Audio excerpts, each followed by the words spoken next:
activité sportive. J'ai visité leurs locaux, effectivement. Ce sont des locaux qui datent avant même ma naissance à Grollet.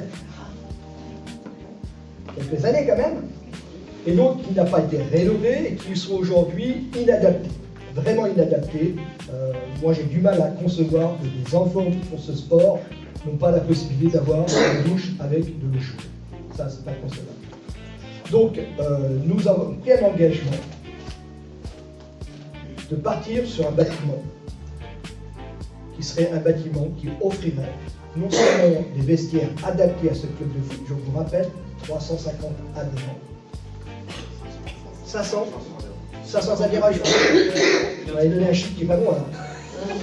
500 adhérents, et je vous dis une chose, c'est pas tous des Grolésiens, ça, vous le savez tous, effectivement, c'est pas tous des Grolésiens.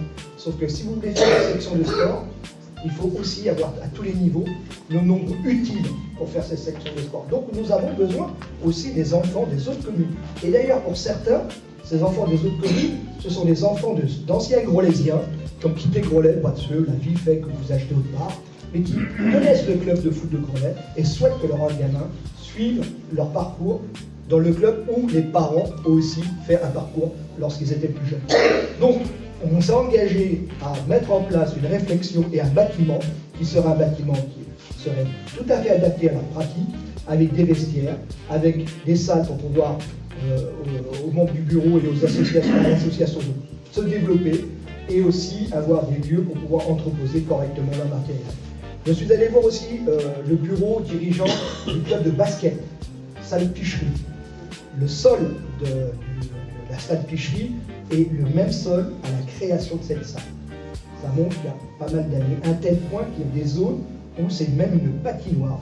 C'est dangereux pour les gamins, et le dirigeant du club me dit c'est dangereux parce que ça glisse tellement que les gamins tombent.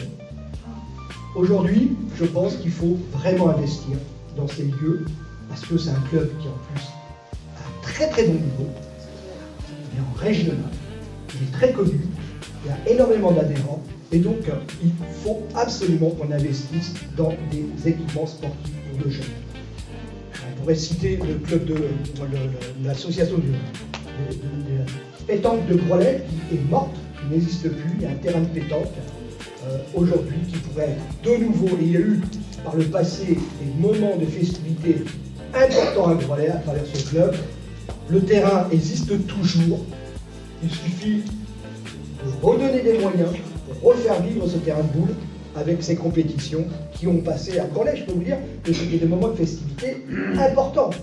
Donc c'est une question de volonté de pouvoir donner des moyens financiers pour redonner des infrastructures sportives. Et en tout cas, si vous nous faites confiance, Grollet Cal Citoyen sera à ce rendez-vous. On donnera les moyens aux associations sportives pour pouvoir avoir des outils adaptés à leur sport et à toute sécurité. Et le dojo aussi. Et oui, le dojo. Alors, comme j'ai dit, je n'allais pas citer tous les clubs qu'on était voir, mais vous connaissez le dojo, dans quel état il est. D'autant plus, on a quand même un champion d'Europe à Grollet dans cette spécialité, et c'est quand même dommage qu'on ne lui mette pas à disposition pour lui, mais pour son club, pour ses adhérents, de pouvoir exercer ce sport qui est vraiment un sport exceptionnel pour les gamins, et cette salle est aujourd'hui inadaptée pour cette pratique. Mais il y a d'autres sports pour préciser, mais voilà, le but c'est de vous donner quelques exemples.